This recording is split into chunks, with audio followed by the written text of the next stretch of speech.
Halo, kembali lagi di Motocar TV. Kali ini Motocar TV akan memberikan informasi mengenai CF Moto Papio 125.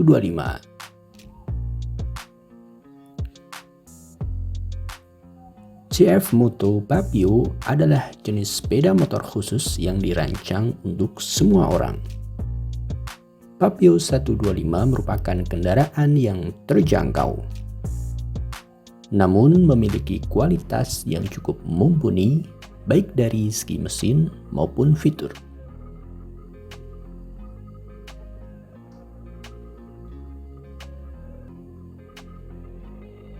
Papio 125 dibekali mesin 1 silinder 126 cc 4-stroke air-cooled, memiliki tenaga power 9,3 HP pada 8.500 rpm dan torque 8,3 Nm pada 6.500 rpm.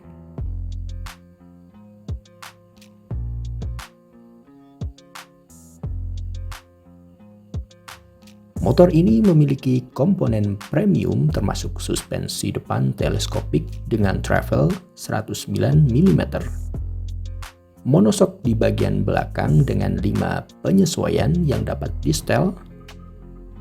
Lalu untuk keamanan pengendara, Papio 125 dibekali rem cakram bagian depan maupun belakang.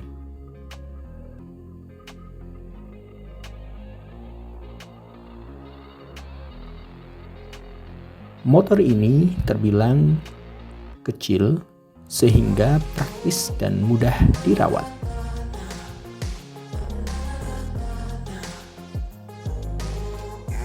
Oke, terima kasih telah menonton video ini. Jangan lupa like, share, komen, dan subscribe channel ini.